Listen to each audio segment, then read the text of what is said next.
La séance est ouverte. L'ordre du jour appelle les questions au gouvernement. La parole est à monsieur André Chassaigne.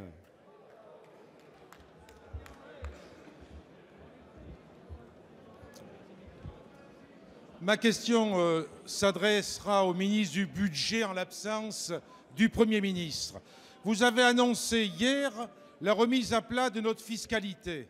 Mais dans le même temps, vous annoncez vouloir poursuivre la politique de baisse des dépenses publiques au rythme de 15 milliards d'euros par an, aux dépens des services publics, des collectivités locales et de notre système de protection sociale. Surtout, vous indiquez que vous ne reviendrez pas sur la hausse de la TVA, un impôt injuste par excellence qui retire 6 milliards d'euros aux ménages.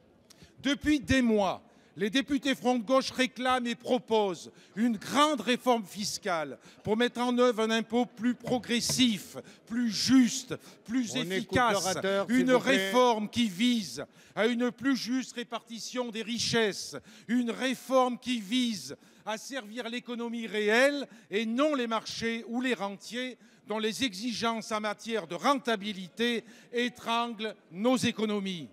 Une véritable réforme fiscale implique donc de s'attaquer frontalement au coût du capital et non au coût du travail.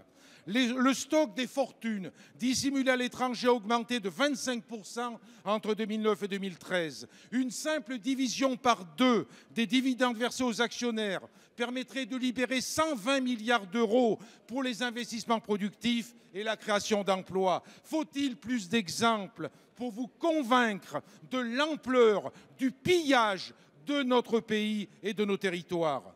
Notre question est donc simple. Êtes-vous prêt pour mener à bien cette réforme fiscale, à repenser la répartition des richesses entre le capital et le travail? Êtes-vous prêt à engager un changement de cap en faveur de l'emploi et des salaires, comme vous le demandent les citoyens qui descendront dans la rue le 1er décembre? Merci, monsieur Chassaigne. La parole est à monsieur Bernard Cazeneuve, ministre chargé du budget. Monsieur le député Chassaigne, je voudrais tout d'abord excuser le Premier ministre qui est au sommet franco-italien et qui aurait aimé pouvoir vous répondre. Vous évoquez essentiellement 3 sujets.